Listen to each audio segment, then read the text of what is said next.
สบายดีพี่น้องพบกับ2พุทธไทยซ่าแนวพี่น้องวันนี้ไม่พูดเขาคั่วเฮ็ดกินคือเก่าพี่น้องนี่ไรบักโม่มาหน่วยใหญ่ใหญ่ไปเก็บบ้างกันในสวนสิไม่เฮ็ดแกงบักโม่เก็บมาแกงกินตัวนี้หน่วยน้อยตัวนี้อ่อนตัวนี้สุกกว่าจักเนาะหน่วยใหญ่ๆทางหมอป้าไว้เนี่ยหมอฟดแล้วเอาว่าสิไข่ลงก่อนแกงหมูกินตอนเที่ยงเสียงตัดหญ้าอนามัยสวนเบิ่งหญ้าเต็มเทิดที่บ่แดน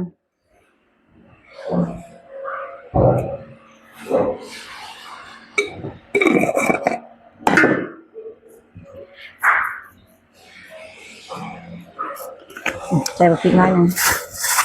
สิแกงใส่กระดูกหมูกระดูกขางหมูเลยกระดูกขางหมูน้อยนึงแกงใส่กับบักโม่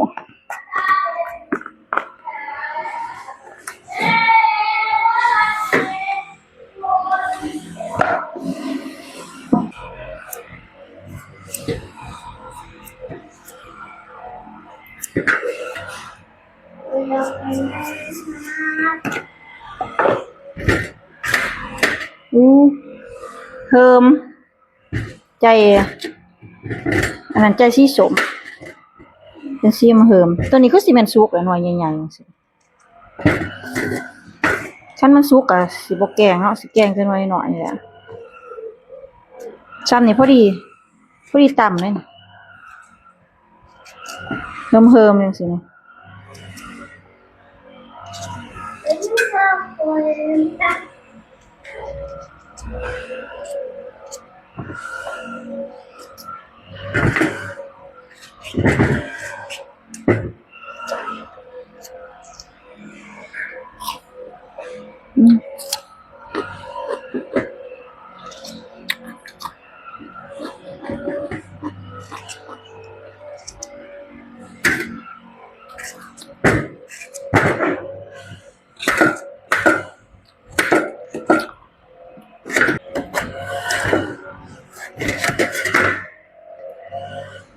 สุกกว่าทันแห้งตัวนี้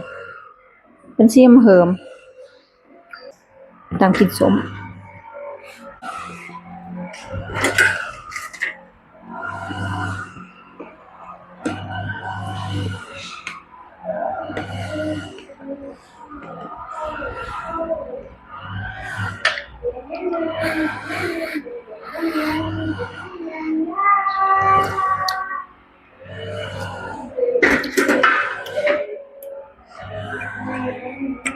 บนว่าเติมก่อน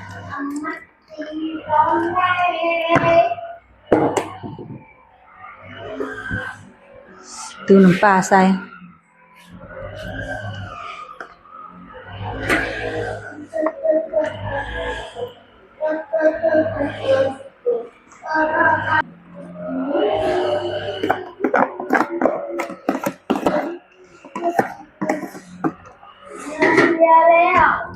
แยกกระเทียมแต่มันเหี่ย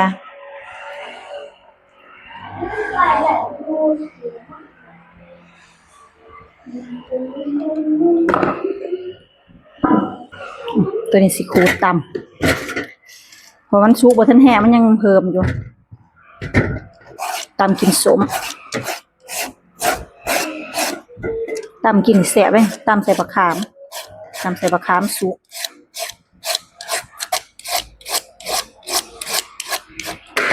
เขาเอาสุกละทอดเขาก่อนปรุงเขาอีกเขาว่าพอกิน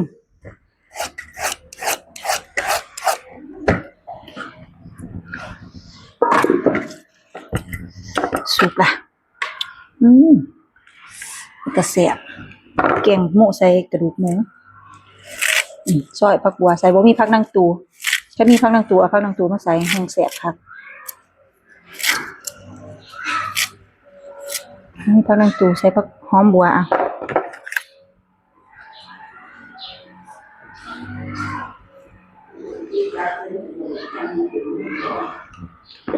เดินพอมากินข้าว แล้วบ่ได้ยินเนาะจักหลังอยู่พอก็มาตั้งแต่ตัดหญ้าอยู่สิตำบักมู่พี่น้องตำบักมู่ใส่กับมะขามสุกอันนี้มันหน้ามะขามนะใส่บักพริก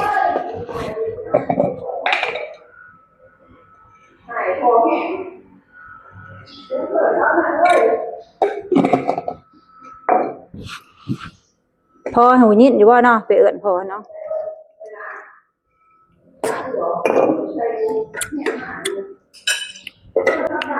ตำใส่น้ำปลาอ่ะหนักหมูออกไป น้ำมะม่วงออกได้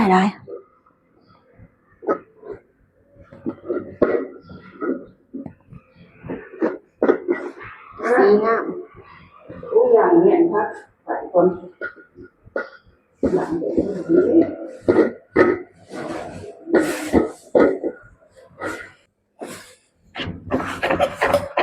ตำหมักหมู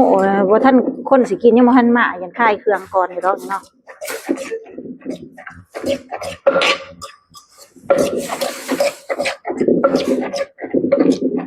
ตำหมักหมูเฮิม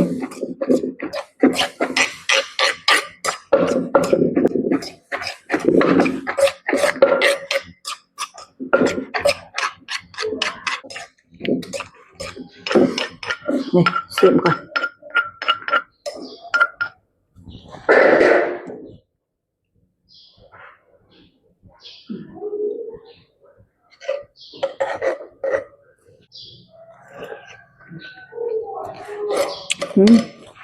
ได้ละ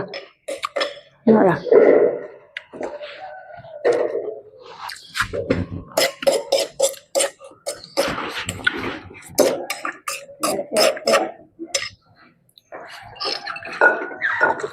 โอ้เฮ้ยเต็มถ้วยเลย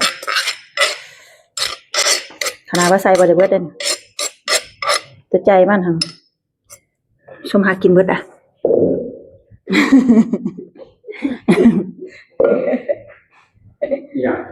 ตำบักหมูตำบักหมูแกงนะแกงบักหมูพอดี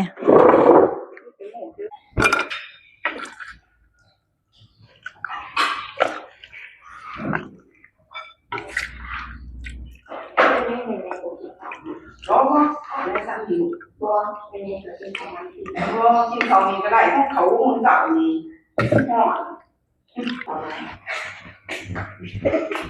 จงไว้ให้ม้ากินที่เขาใหม่โอ้ของมันเสาร์บ่จงเขาเก่าให้ม้ากินเขาใหม่ขอว่าครบบ่แล้วลูกมาเด้อกินข้าวเด้อกินข้าวนำมีพูดเด้อพี่น้องเด้อแซ่บกินข้าวเที่ยงมาบิดบ่ลูก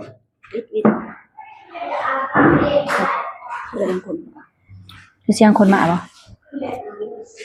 แม่นไทยมาโอ้อยู่ไหนพี่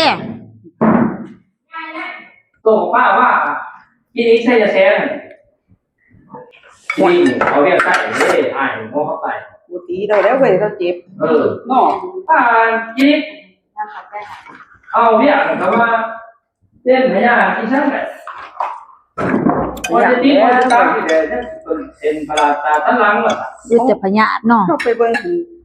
เขาห้องน้ำกันย่างนี่เด้อไปเด้อแล้วแล้วอุ๊บจะได้นอนแล้วเขาฝ่าแอนไม่อยู่พี่คือกันเอาจะมาเป็นหมอเป็นใหญ่เลยกินข้าวในที่ดุเอาข้าวใส่นะพี่จะมาไปหายมาเพื่อนบอกท่านมอต่อที่บ้านนั่นมอต่อทุกทีแค่ว่าจะได้ของเสาแล้วตะกั่วเสือหัวมันเขาขี่มันวะหมาตีก็เดี๋ยวผู้เจ็บเดี๋ยวไปหาเขาเองเราไม่จะว่าผีหมูนะจะว่าอะไรเราใหญ่เนาะไม่อยากทำเนี่ยไม่อยากแล้วเด็กว่าพวกมันเหมือนเพี้ย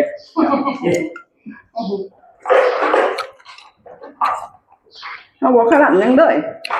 โผล่ใส่พื้นเขาบอกขลังยังเขานี้เขาเจ้าเขาบอกกินเป็นกินแต่ข้าวเหนียวหรือแต่ข้าวเหนียวตลอด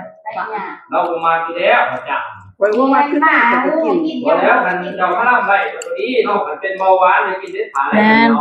นี่จะว่าเขาว่าให้เพิ่นข้าวราบข้าวเหนียวเนี่ยไม่ต้องกิน มันก็ย้อนจะใส่แล้วลูกหลานก็มาใส่ลูกว่าที่คนเดียวที่คนเดียวมาใส่เว้ยแล้วว่าโอ้จับใส่ เกาหลีอ่ะคิดเราแทนตั้งที่มือเลยที่เกาหลี แล้วเราโอ้ยที่บ้าโอ้ยเราที่สิ่งประหยัดเราตายได้เองเรา คันเขาลำได้เฮาก็อยู่ได้เฮิงบอกว่ามันสุดจ้ะ มันมีน้ำตาลก็ไอ้ก็ จังว่าเพิ่นบอก โอ้คนเดียวโอ้ครับเขาก็กิน ว่าไปหาเพิ่นเดี๋ยวนี้ก็ทำได้แม่เฒ่าเดี๋ยวจะขนมเนี่ยกินเลยเด้ แบบประไทยบ่ แต่ไทยเจ้าหันเนี่ยเบี้ยก็ดอกนึงแหละ ยังก็กินมาเตี้ย ก็ดอกเลยเด้ รอบแล้วเพิ่งไปกินยาเรื่องสองหลังเนาะเคยมันเป็นยาเคยกินยาขนาดไหนยาหรือใช้เมื่อไหร่เนี่ยยาหรือเคยเนี่ยมันเป็นยาสองหลังเดือนเดือนมันถูกมาก มันก็คอยอยู่ติเนาะ แล้วมันเป็นกระบอก เอาอีกบ่ เช้าคุณโอ้โหเช้าบอกว่าเป็นยังไงยาตัวนั้นมันโอเคกระบอกไหม ในกองหลังนะ มีนั่นที่ให้เรื่องสองกันขาเช้ากินแมวเลยนี่ก็เลยใช้แบบนั้นเลยแต่ว่ากินก็เศร้าแค่ไหนแล้วเวลาละบาทรถเสือต้องเลยกินเด้อ กินปูบเช้าปราบไข่แหน่แล้วเนาะ มาแล้วทำเช้าเดือดเช้าใครแล้วเว้ย และอันนี้ หกหลักกินประจำ กินประจำกินแทะกินวางนะ ยามันเข้าเพราะมันเป็นยาปวดเนาะ